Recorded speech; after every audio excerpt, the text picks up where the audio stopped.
Next from Springfield, we talk with Jason Leahy, Executive Director of the Illinois Principals Association. Mr. Leahy discusses current challenges facing Illinois education, whether education has evolved to meet the changing nature of children in today's society, and how technological advances are transforming teaching methods. This runs about 35 minutes. Jason Leahy, thanks for joining us on the Illinois Channel. Yeah, it's a pleasure to be here. Thanks for the opportunity. You know, now that the legislature has gone out of session, education, the budget was one of the big issues, probably the primary issue this year, and we wanted to touch base and see, in a period of years where education funding has gone down for years, we wanted to see how has education been operating, what challenges are you facing? You representing principals from across Illinois, I'm sure have your fingers on the pulse of what your members are saying. What are you hearing from the field? What are some of the primary issues that you're having to deal with? Yeah, well, related to the budget, obviously, you know, like any sector of the public, principals in particular are concerned about their ability to provide the kind of education that they want to for their students. You know, they don't want it to be just about reading and math, which are the two things that we're primarily held accountable for with regards to standardized assessments. But they want to make sure to be able to do all the other things that excite kids about coming to school, whether it be extracurricular activities like sports, athletics, fine arts, industrial arts, things that enrich the curriculum, really spur kids' creativity, innovation, their entrepreneurial spirit, those kinds of things. And I would say principals are concerned about doing that. I mean, you look at the last couple of years, really since we dealt with the recession and we saw a lot of the stimulus money finally dry up in Illinois. We've seen a reduction of overall spending for education up to about $1 billion or so, not quite, but right about there. We've tried to hold flat after that drop off for the last couple of years. But what it's forcing our schools to make extremely difficult decisions and really provide a basic education, which is not what I think the public would expect from our schools. I think we want more than just reading and mathematics. And I would tell you, thinking of one principal in particular from Streeter, Illinois, who sits on IPA's board of directors.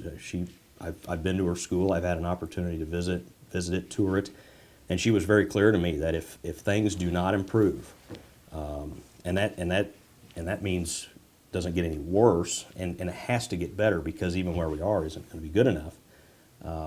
They really, quite literally, are going to be just teaching reading and math in their school for elementary kids.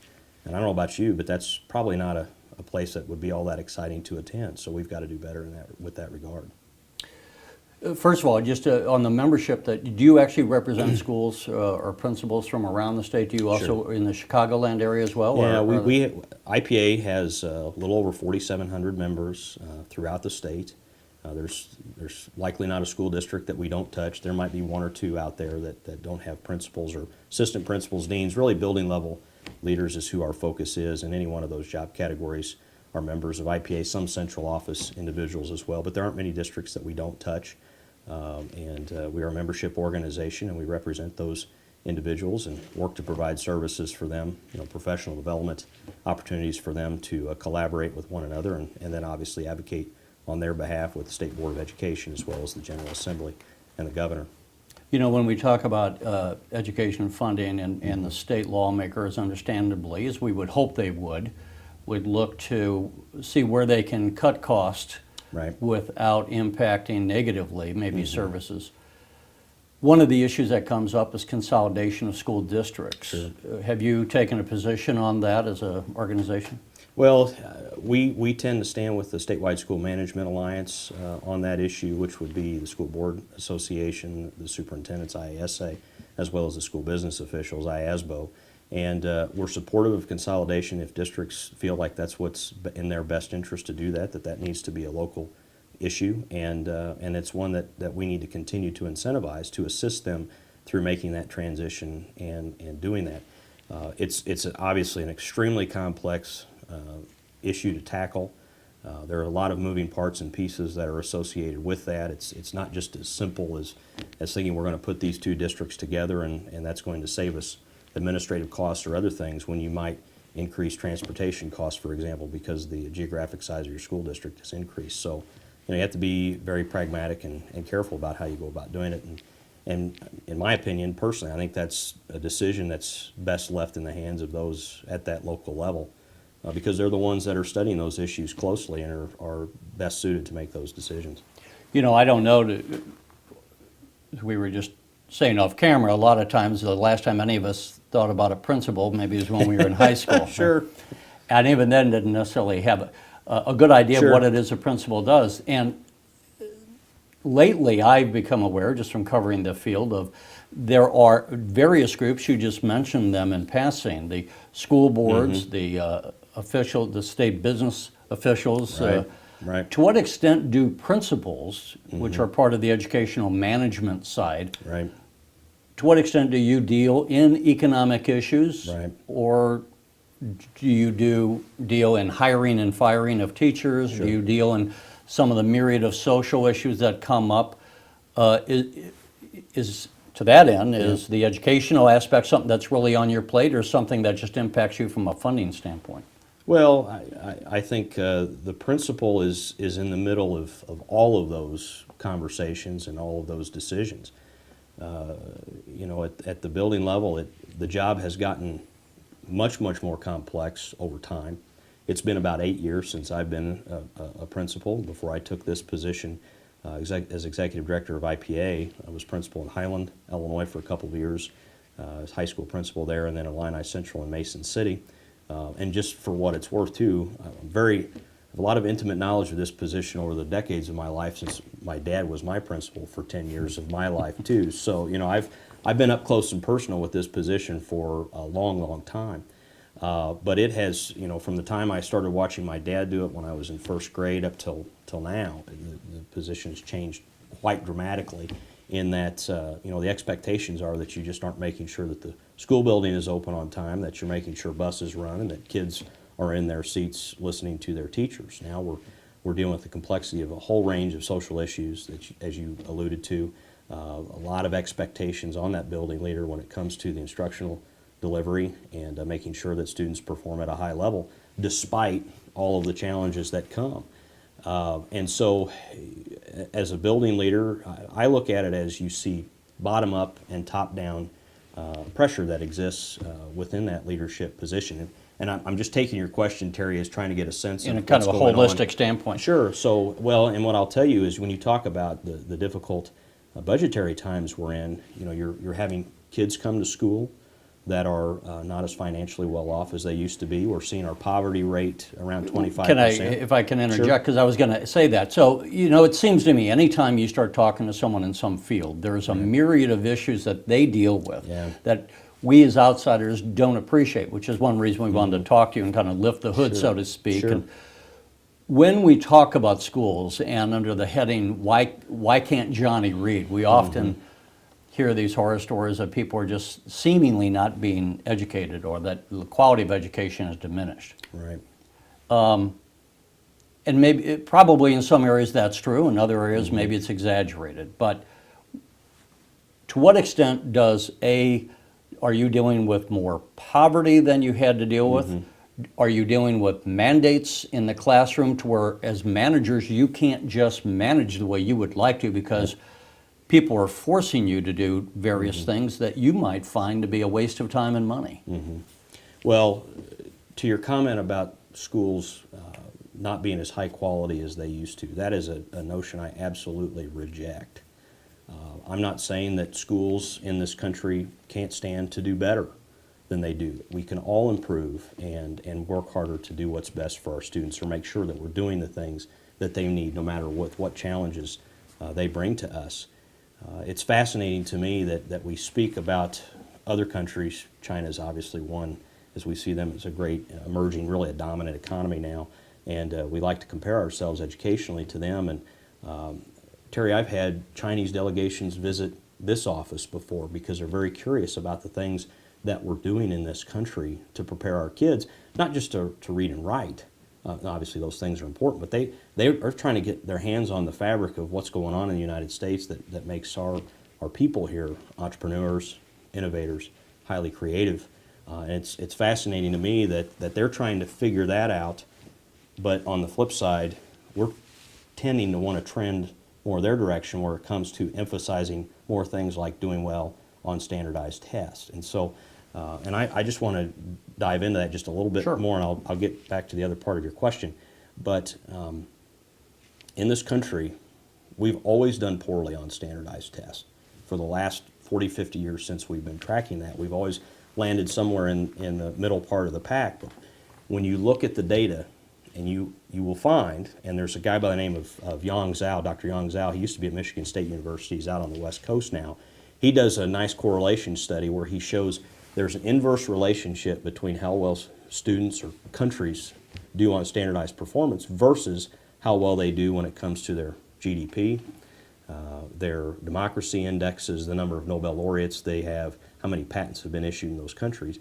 And in those areas, the United States pummels other countries because we have other things that we value, and obviously those things have paid off for us versus really focusing in on just how we're doing on assessment and over standardization of our education system. So when it comes to that, I do think though that there is a bit of caution and warning though for us, because as you look at some of the studies and in his books, World Class Learners is his books, Al references some research that's showing that as we study our creativity as a country, it is starting to decline a bit.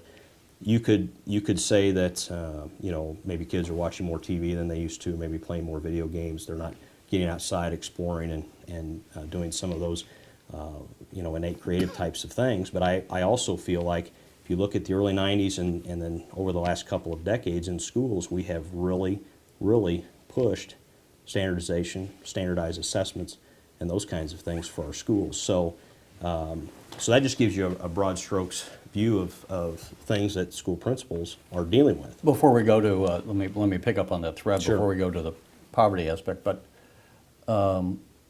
so right now, we had No Child Left Behind under President Bush, and now the Gates Foundation is trying to push Common Core. Right. That some people say is great because otherwise we have no standards from one state to the next. Sure. Other people think it's kind of a big brother deal. Give me your thoughts on something like Common Core and maybe in the context of should we have, as a nation, a set of standards that we say, whether you live in Alaska or Florida, you ought to know this. Right, right. Well, as an association, we have been generally supportive of the standards. I think if you don't have some sort of a target, you're kind of like a rudderless ship, and so we do need something to help guide the instructional process. But I think there's some tension in that and a balance that has to be struck that that we're not so ingrained to this path of standards, for example, that we push out the other things that we know are important for kids. Innovation, creativity, those kinds of things. And what about sports? Or sports? Well, sure. We talked, about the economic. Are we losing sports, or are we pretty much being able to hold on to that? And to what extent does that matter? Well, I think it matters a great deal when you look at the students' ability to learn teamwork and what it's like to collaborate in those really typically emotionally intense situations in athletics and trying to compete. I played sports. I was an official. I coached when I was teaching. Obviously, I see a lot of value in that.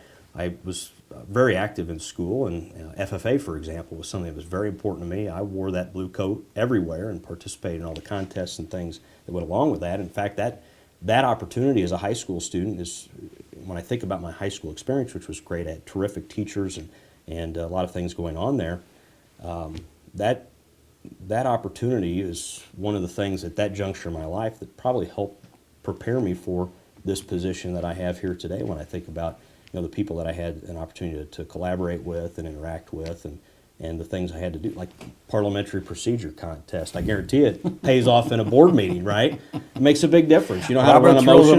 Well, yeah, I know. I about had to memorize all of that stuff, and so it pays off when I'm sitting in a meeting.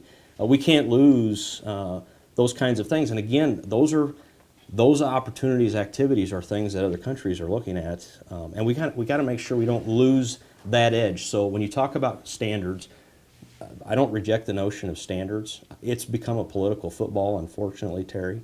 And really, that's what it's been about. It's been about being a political card rather than my opinion, than really having a conversation about what is best for our kids, what it is that they need to know. Because we all know there are certain basic things that students need to be able to know and to do. Here would be my hope, in a way that I think we could positively utilize and leverage standards, but also really grab a hold of what we love about this country, and that is letting kids have the opportunity to follow and fulfill their passions and really live up to their potential. If we could do things that would use the standards to allow us to break from our traditional structures in education, but still under the public control, is as long as we see kids progressing and meeting the standards that we know are important to them, why not allow for them to progress more freely through classes? What do we need to have the Carnegie structure now, where we say you need so much seat time in a class before you can move on? I mean, I think we're going to have to get more creative and innovative in the way that we approach schooling. And if you don't have some standard to kind of have a guide that can help us progress through that, I don't know how else you do it. So, to that degree, I think we need to be careful not to just pitch that out. I think we need to depoliticize the issue and figure out how we can, do that to do what's best for our students, or use that. I don't want to make it all about Common Core, because Sure. number one, I'm not all that familiar with it, but from what little I've seen, some parents might say, we could be for standards, but they look at certain things like kids bring home a math problem, and Right. it's such a convoluted way of teaching it now, Yeah. where we had a faster way of just figuring out, and why Sure. are they changing the way of teaching math that worked in the 60s? Or why do we not have rote memorization of the multiplication tables, which I would say is a bias. Yeah. I thought worked well for me, because I can say 7 times 9 is 63, and Sure, I don't have to sure. go through some formulistic. So I guess the aspect is there, and I don't know, is there a mandate from the feds to say you must teach a certain way, or is it more, we're going to say standards, you have to say by the 5th grade or the 9th grade you should be able to be here academically? Yeah. Well, what are the issues that are involved in that? Well, a couple of things. One, the Fed's involvement is rather interesting, because the Feds, as a mandate, as part of law, have never said statutorily that you have to do Common Core, but they have sure incentivized it with things like Race to the Top, which is a whole other issue. Do they hold out a financial stick Well, that you don't get if you Well, don't? they did. They hung that out there with a big carrot that we didn't get. We passed a whole lot of legislation, during that whole run for Race to the Top, that we passed a lot of legislation to get it. But Illinois was moving forward with the Common Core conversation prior to Race to the Top, prior to the recession and a whole list of other things. We just felt like it was important. And part of it, Terry, is, the concept of teaching to standards is not old. We've had learning standards for decades now. But the learning standards that we had before were bad. And I used to teach under those standards. Bad that they were too low? Or? Well, no. I think you talk about being convoluted. It was kind of like they threw everything into the bucket. Well, you know what happens when you put everything on the table? Then nothing is important. The desire with these new standards is to try to make them higher, clearer, fewer, so that we have a better idea of what it is that we're shooting for. I taught chemistry and physics in high school, and the science standards were very hard to figure out exactly what it was that the desire was from the state perspective. Excuse me, I'm battling a little summer cold here. Apologize for that. But again, just kind of bringing this back full circle. I don't think that necessarily the notion of standards is bad per se, as long as we don't lose some of the other things that we know we need to be doing that are important for kids. They're also, let me get back to, I guess, the essence of your question, which is, how much control do the standards have over how the teachers teach? When considering the standards, I think something that parents, community members should take some comfort in is that, the point of the standards is not to dictate how teachers are teaching or the methodology that they're teaching. They're just setting a bar. And that's always been the case with standards. Teachers still have lots of flexibility and freedom within their local system to make determinations of how they're going to go about teaching a subject. Excuse me. So when you're seeing math homework coming home as a parent, and I get this now, I have a 10, 8, 6, 4, and 2-year-old at home, you know, the standards aren't necessarily what's changed all of that per se. It's been a desire to, you know, raise the bar, help kids do more critical thinking with their learning, and you know, I think that's what we're seeing school districts attempt to do. From my perspective, when you talk to principals, you talk with teachers, in general, they're pretty supportive of the standards. What they're very concerned about, Terry, and you've seen this even recently. Some surveying came out of some superintendents, and forgive me, I don't recall who did the survey, but it's not so much that the standards are the concern, it's the rollout, it's the implementation, it's just the lack of resources. And in this state, as we push for race to the top, we've not only got standards we're dealing with, but we're dealing with teacher evaluation, other reforms, new assessments, a whole host of things. And you know, where in my opinion, we ought to be focusing a lot of time and energy on the new standards right now, our time and attention is diverted on a whole bunch of other issues. Few things I think, and you know, there's a lot of things that go on in government that the average person doesn't follow. Right. But they follow education because they were educated, they can relate to it. Maybe they have their children that are in schools, and so it impacts them directly as a family. And so education is often plus we spend an enormous amount of money on education. Right. Over the years, there have been all kinds of reforms. And throughout the years, not just in Illinois, but around the nation, someone will in the legislature say, we ought to mandate that you teach about X, or that they ought to say the Pledge of Allegiance, or whatever.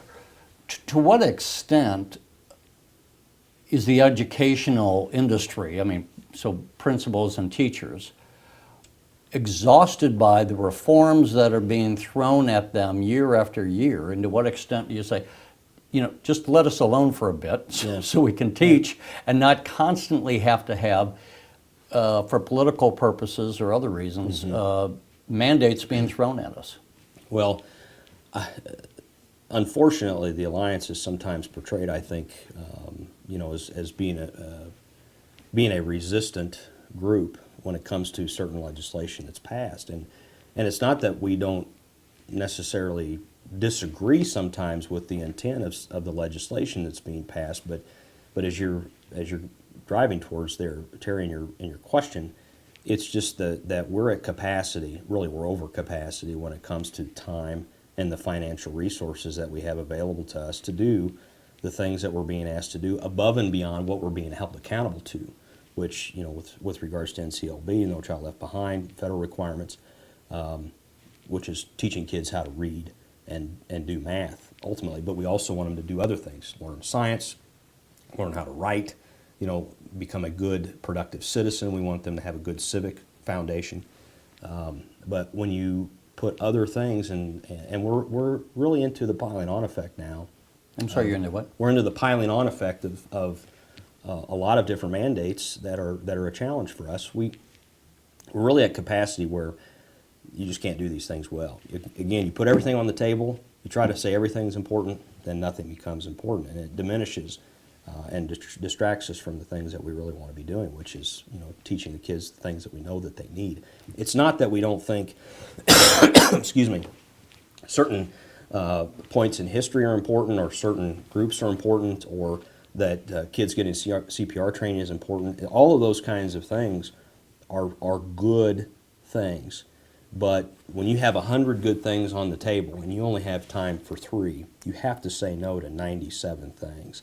And that's really the point that we're in. But when the laws are passed and the governor signs them, they're now statutorily in place, and you know, school leaders, teachers, central office, we're juggling to try to make that happen. The AED CPR training that was recently passed is a good example of that. We've had a lot of activity on our discussion boards. People are asking, who are you tapping to help teach this stuff? You know of anybody that's got any funding available? Are there any grants out there to help offset costs and pay for these things? They're trying to figure it out. And again, AD CPRs themselves, those aren't bad things, but we have a lot of school leaders and eventually teachers are going to be focusing a significant amount of time and energy on that versus implementation of our learning standards. So I think we've got to really do a better job of focusing on what's most important. You know, to what extent every industry is being impacted by technology these days, and one of the criticisms of education is that that we still teach as if it's the 19th century. Yeah. What you were just alluding to is one example. Let me just say in general, without a specific example, in general, to what extent has technology already changed how we teach? To what extent can we as a society educate more with less because of technology? Right. Well, you've seen vast enhancements with technology usage in schools across the state, even with limited resources. And I think you've seen repurposing of resources happen. Instead of buying loads of textbooks, we're going to buy Chromebooks, and kids are going to access their content through the Chromebook rather than carrying, a backpack full of textbooks home. So a lot of that is occurring. But those things are occurring typically where you have local communities that are supportive of that. They have a vision for that. They have school leaders and teachers then that are capable of carrying those things forward. But you really have to have adequate resources across the board in order for those things to happen. And I don't mean just resources to buy computers, which there are plenty of schools that don't have the money to do that. But we have a significant infrastructure lag in this state as well. You have a lot of communities still that don't have the bandwidth. They don't have those fiber optic pipes coming in like they need to in order to be able to dial in as effectively and as quickly as other places do in order to access content and to be able to educate. With regards to the future of it, as long as we can get everyone adequately connected and give them the resources they need, the bandwidth, the computers, tech support people. That's one thing I'll just mention briefly that we sometimes forget is we're talking about technology and wanting to buy computers. We got to have people that know how to run these things and keep them operational in school. You can't just have the principal, for example, adding that onto their job description, expecting that to get done well as another key point. But is there a way of sharing resources though, so you don't have to have every school have its own tech person? I believe that's a possibility. But I sometimes, for some reason, when it comes to technology, we underestimate the kind of tech support that really requires. It really is more significant. And I don't personally have that figure nailed down or to know what kind of relationship of tech people versus number of students or machines. But all too often we underestimate what's really needed in order to get that done. To me, it's too important not to make that investment. Our kids, this is where they are. It's where they're going. It's the kind of support that they need, and we need to figure out how to get to it. Because to the second part of your question, though I believe that public schools will always have a place, the way that we go about public schooling, we have to understand that is going to shift. You're not going to come to school expecting the teacher, though they may be content specialists, to be just there delivering your content. That's the old model. You come into school, you come, you sit in front of the teacher, your teacher is the expert, and they're there with the responsibility of imparting this knowledge on you. You still need good content experts there, but their skill sets have to be different. Not only do they have to know the content, but when those kids or those learners come to them, they have to be prepared to be guides for them, to facilitate their learning. Teachers are going to need to not only be content experts and doing the work that they do with students, but as kids are coming to them, they've got to be prepared to be guides for those students, to help students take real authority and responsibility for their own learning, because kids have access to so much information now. I'll use my kids as an example. Two things that they really groove on outside of school. doing loom bands, which are these bands that you put around your wrists, excuse me, and then playing Minecraft, which is a game that they play on their iPods. If they bump into a wall or having difficulty with it, what do? They go to YouTube, they watch a video, and they learn themselves. That's what's going to start happening in schools. We need teachers prepared to help support that.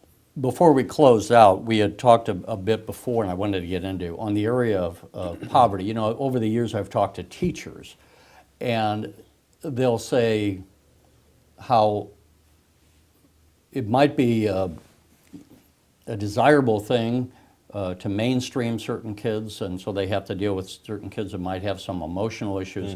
They have other kids that are coming, and depending on obviously what school district you're in, that are coming out of real areas of severe poverty. Maybe they're dealing with, it's not Ozzie and Harriet. People probably don't know what Ozzie and Harriet are anymore. Well, I do. But I've seen reruns. Not the mainstream kind of American family anymore. In fact, the number of unwed mothers varies by demographics, but has been rising for 50 years. So you have any number of children these days that teachers and schools are dealing with that are different than they were in the 1950s because socially how they've been raised. So to what extent, even if the schools are adequately funded, are we dealing with the issue of poverty and the changing nature of children coming into the classroom? Well, the answer is no, in my opinion. So the poverty rate, how much of this is recession driven, has gone up, as I've alluded to, up into the 25% range or so. You talk about a lot of those kids being, with single moms. That's true. Excuse me. But when a kid is developmentally behind because they don't have, food, shelter, maybe some of the educational support that other kids get from parents at home, I don't know how they catch up. And it takes an inordinate amount of resources in order to make that happen, when they get into school. And obviously, with funding the way that it is, we just don't have the money that we need now. And that's unfortunate because if we allow those kids to continue to lag behind, what happens? They have a higher rate of incarceration, a whole host of other issues, and then of course, when on a per person basis or per capita basis, for those kids, it's much more expensive to deal with them like that later in life than if we try to get to them as we need to now. So it's a tough challenge. School leaders, teachers are on the front lines of dealing with that and faced with that every day, and it's heartbreaking. I've got stories from my own experience when I was in school, or as a school leader and as a teacher, and dealing with kids in those extremely difficult situations. And the bottom line, Terry, is those kids, as much as anything, they just need people to love them and know that they're there to care for them. And it can be overcome, but it takes people and it takes resources in order to do it. And I don't have an answer for that right now. And I'm not saying it's all just about money. It takes dedicated people that have a passion for that have a heart for working with those kinds of students. But the bottom line is, especially with the increase of our poverty rate since the recession, we just don't have enough boots on the ground. There are not enough soldiers in the field out there to attack that issue. And really, we got to get at it like a military operation. And it has to start much, much younger. We have to be supporting these young children. There are things that are trying to be done, but they're not as systematic and holistic as they probably need to be.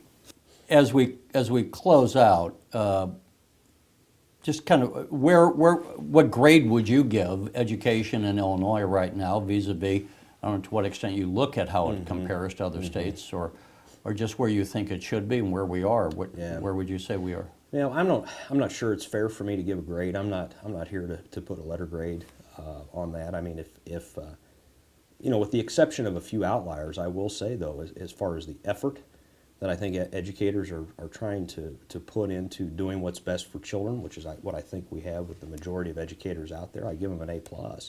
They're working under extremely difficult circumstances.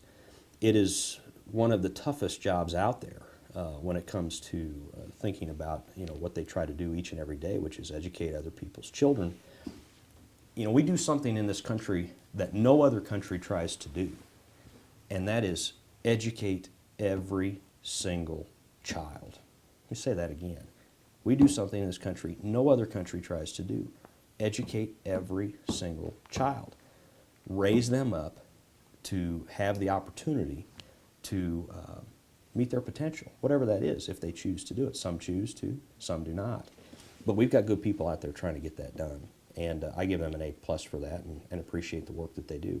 No doubt we have a lot of room for improvement, but I think with the people we've got out there, it can be done with the appropriate policy and fiscal supports out there that are necessary.